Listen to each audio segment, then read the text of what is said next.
സാധാരണക്കാരന് കുടിവെള്ളം കിട്ടുന്ന കല്ലങ്കര മാട് കുടിവെള്ള പദ്ധതി കുടിവെള്ള പ്രശ്നങ്ങൾ അനുഭവിക്കുന്ന പ്രദേശവാസികൾക്ക് എത്രയും വേഗം തുറന്നു കൊടുക്കണമെന്നാവശ്യപ്പെട്ട് താന്യം മണ്ഡലം കോൺഗ്രസ് കമ്മിറ്റി പ്രതിഷേധ സമരം നടത്തി.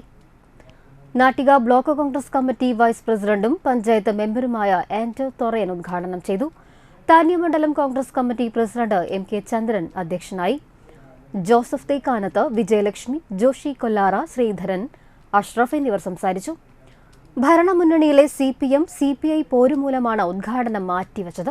പ്രാദേശികമായി സംഘാടക സമിതി രൂപീകരിച്ച് ഒരുക്കങ്ങൾ പൂർത്തിയാക്കി ഉദ്ഘാടന തീയതി തീരുമാനിച്ച് ശിലാഫലകം സ്ഥാപിച്ച ശേഷമാണ് ഉദ്ഘാടനം മാറ്റിവച്ചത്.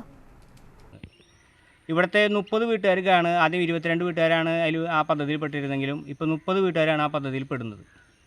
ആ പദ്ധതി പൂർത്തീകരിച്ചിട്ട് ഏകദേശം 1.5 മാസത്തോളമായി. ഈ പ്രദേശത്തെ ഏറ്റവും രൂക്ഷമായ വെള്ളക്കെട്ട് അനുഭവിക്കുന്ന കുടിവെള്ളം കിട്ടാത്ത ഒരു ഏരിയ കൂടിയാണ് ഈ കല്ലങ്കര മാട് പ്രദേശം. അവരുടെ ഒരുപാട് കാലത്തെ മുറവിളിക്ക് ശേഷമാണ് ഇത്തരത്തിലൊരു പദ്ധതി നടപ്പിലാക്കി പൂർത്തീകരിക്കുന്നത്.